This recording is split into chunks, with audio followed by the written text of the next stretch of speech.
बच्चों, अब आपको हम काव्य का तीसरा लेसन पढ़ाने जा रहे हैं।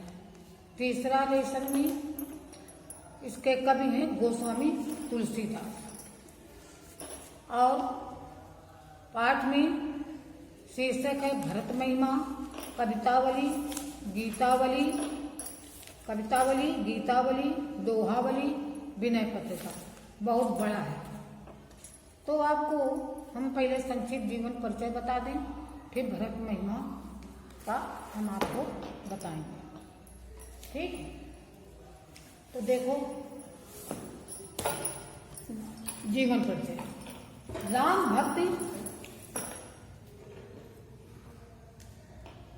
राम भक्ति शाखा के कवियों में गोस्वामी तुलसीदास सर्वश्रेष्ठ कवि माने जाते हैं। इनका प्रमुख ग्रंथ रामचरितमानस भारत में ही नहीं वरन संपूर्ण विश्व में विख्यात है।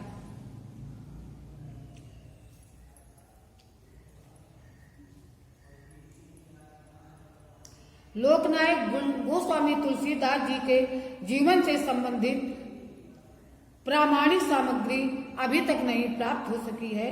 डॉक्टर नगेन द्वारा लिखित हिंदी साहित्य का इतिहास में इनके संदर्भ में जो प्रमाण प्रस्तुत किए गए हैं वे इस प्रकार हैं। बेनी माधव करीब मूल गोसाई चरित तथा महात्मा रघुवर दास रचित तुलसी चरित में तुलसीदास जी का जन्म सन इसमें दिया गया है सन 1497 ईस्वी और बेनी माधव देव दास की रचना में गोस्वामी जन्म की जी का जन्मतिथि श्रावण शुक्ल सप्तमी का भी उल्लेख है। इस संबंध में निम्नलिखित दोहा प्रसिद्ध है। 1554 विषय कालंदी के तीर और श्रावण शुक्ला सप्तमी तुलसी धर्यो शरीर। तो शिव सिंह सरोज में इनका जन्म सन 1526 ईस्वी में बताया गया है, लेकिन निष्कर्ष ये निकला है अर्थात सर्वमान तथ्यों के अनुसार इनका जन्म सन 1532 ईस्वी माना गया है।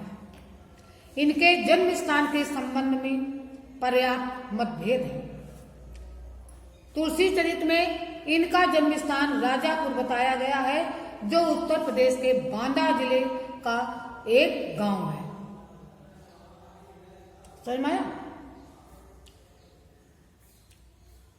गोस्वामी तुलसीदास के पिता का नाम आत्माराम दुबे एवं माता का नाम तुलसी था। कहा जाता है इनके माता पिता ने इन्हें बालकाल में ही त्याग दिया था और इनका पालन पोषण प्रसिद्ध संत बाबा नरिहर दास ने किया और इन्हें ज्ञान एवं भक्त की शिक्षा प्रदान की। इनका विवाह एक ब्राह्मण कन्या रत्नावली से हुआ। कहा जाता है कि ये अपने रूपवती पत्नी के प्रति अत्यधिक आसक्त थे। इस पर इनकी पत्नी ने एक बार इनकी भर्त्सना की, जिससे ये प्रभु भक्त की ओर उन्मुख हो गए और इनकी मृत्यु सन 1623 ईस्वी में काशी में हो गई। अब इनकी साहित्यिक परिचय देखो। महाकवि तुलसीदास एक उत्कृष्ट कवि ही नहीं, महान लोकनायक और तत्कालीन समाज के दिशा निर्देशक भी थे। इनके द्वारा रचित महाकाव्य रामचरितमानस भाषा, भाव, उद्देश्य, कथा वस्तु, चरित्र चित्रण तथा संवाद की दृष्टि से हिंदी साहित्य का एक अद्भुत ग्रंथ है। इसमें तुलसीदास के कवि, भक्त एवं लोकनायक रूप का चरम उत्कर्ष दृष्टिगोचर होता है। रामचरितमानस में तुलसी ने व्यक्ति, परिवार, समाज, राजा, प्रशासन, मित्रता, दाम्पत्य एवं भ्रातृत्व आज का जो आदर्श प्रस्तुत किया है वह संपूर्ण विश्व के मानव समाज का पथ प्रदर्शन करता रहा है। विनय पत्रिका ग्रंथ में ईश्वर के प्रति इनके भक्त हृदय का समर्पण दिखाई देता है। इसमें एक भक्त के रूप में तुलसी ईश्वर के प्रति दैन्य भाव से अपनी व्यथा कथा कहते हैं। अब इनकी कृतियां श्री रामचरितमानस जो महाकाव्य है, विनय पत्रिका, कवितावली, गीतावली, श्री कृष्ण गीतावली, दोहावली, जानकी मंगल, पार्वती मंगल, बैराग संदीपनी तथा बर्वे रामायण आदि। और इनकी भाषा कैसी है? तुलसीदास की भाषा में विविधता और पूर्णता के दर्शन होते हैं। इन्होंने अपनी रचनाओं में दो प्रकार की भाषा का प्रयोग किया है, अवधी और ब्रज। रामचरितमानस जो है वो अवधी भाषा में लिखी गई है और इनकी बाकी की जो रचनाएं हैं वो ब्रज भाषा में लिखी गई है। समझ में आया? और इनकी शैली की दृष्टि से तुलसीदास जी के काम में विविधता के दर्शन होते हैं। तुलसी ने अपनी रचनाओं में सभी प्रचलित शैलियों का प्रयोग किया है। इनकी शैली की प्रमुख विशेषताएं हैं स्वाभाविकता, सरलता, सरसता और नाटकीयता। तुलसीदास के काम में जिन विविध शैलियों के दर्शन होते हैं वे ये हैं: दोहा चौपाई पद्धत, कवित्व सवैया पद्धत,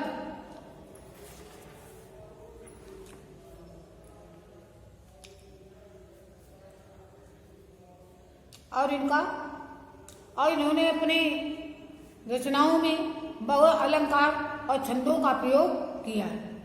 तुलसीदास के काव्य में अनुप्रास, अलंकार, रूपक और उत्प्रेक्षा तथा उपमा आदि अलंकार दृष्टिगोचर होते हैं। है तो बहुत से, श्लेष भी है, भ्रांतमान भी है, सब है। और इन्होंने चौपाई, दोहा, सोरठा, कवित्व, सवैया, बरवे, छप्पर आदि अनेक छंदों का इन्होंने प्रयोग किया है। हिंदी साहित्य में स्थान, वास्तव में तुलसी हिंदी साहित्य की महान विभूति हैं। इन्होंने राम भक्त की मंदाकिनी प्रवाहित करके जन जन का जीवन कृतार्थ कर दिया।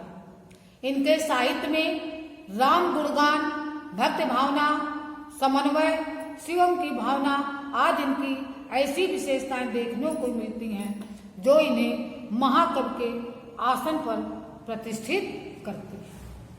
अब आपका लेसन भरत महिमा।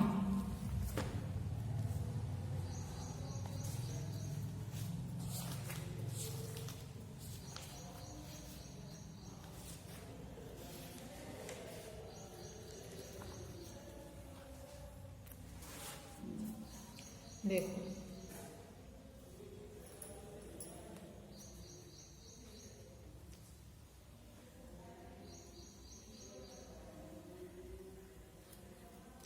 चलत पाया दे खात फल पिता दीन तजराज, और जात मना मन रघुबर भरत सरस को आज। भरत महिमा, जब भगवान राम को 14 वर्ष का वनवास दे दिया गया था, जब चले गए थे वनवास के लिए, और भरत उस समय अयोध्या में मौजूद नहीं थे, वो अपने ननिहाल में थे।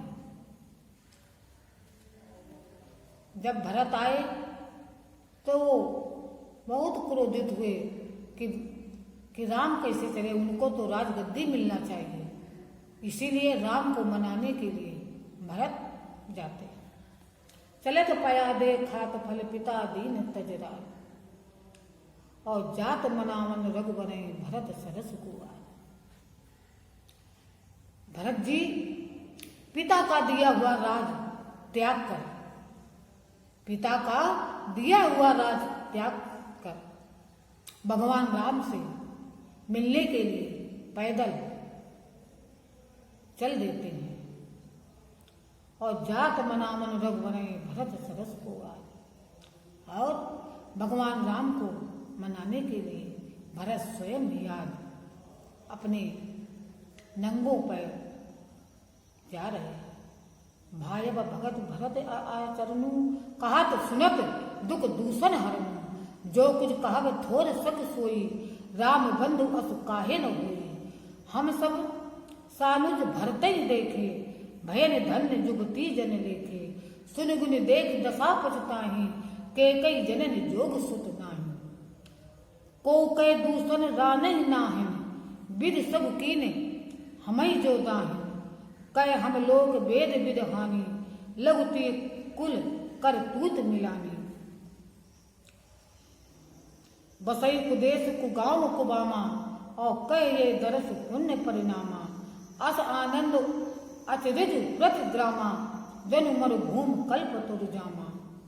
तई बासर विष प्रात ही, चले सुमिर रघुनाथ। और राम दरस की लालसा, भरत सरस सब साथ।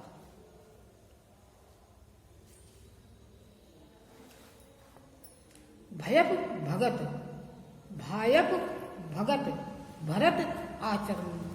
कहत सुनत दुख दूषण हरन।